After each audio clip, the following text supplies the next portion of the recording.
Although effective resource management may be the most practical challenge that the majority of married couples face, achieving fully satisfying sexual intimacy is probably the most personal. Many couples are confused about their sexuality, not so much with regard to their sexual identities as with understanding how to properly relate to each other sexually.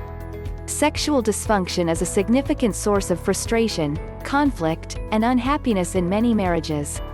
Often dissatisfaction with sex is one of the root causes of spouses entering into extramarital affairs. What they are not getting at home they look for elsewhere. Quite often, this sexual confusion stems from a basic lack of understanding of both the true nature and purpose of sex as well as the proper conditions for fulfilling sexual expression. Unfortunately, conscientious couples looking for solid answers oftentimes have trouble finding them. Our modern sex-saturated society is certainly not much help.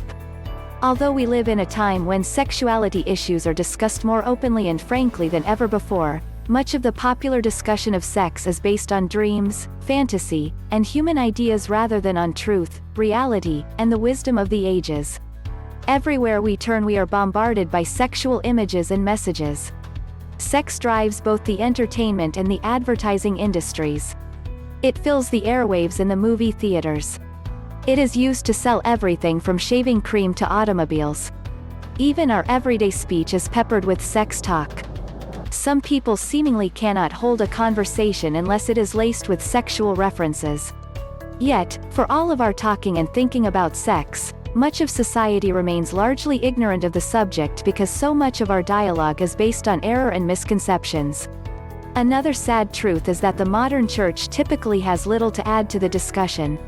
This is especially tragic because believers, who know and follow the God who created sex and established its proper parameters, should be able to speak more intelligently and confidently about it than anyone else.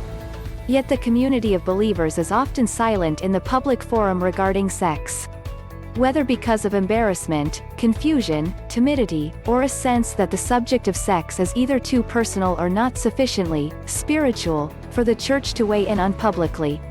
The Bible has much more to say on the subject of sex and sexual relations than most people are aware of. Sexuality is fundamental to God's design and plan for humanity.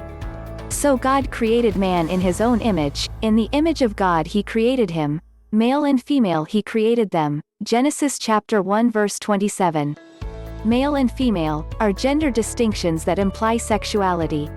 Sex also lies at the very core of God's initial instructions to the first human couple to be fruitful and increase in number, fill the earth and subdue it. Genesis chapter 1 verse 28b. Although this command deals essentially with dominion and the stewardship of resources, it certainly also includes sexual activity as a fundamental principle. Sex is not a side issue with God.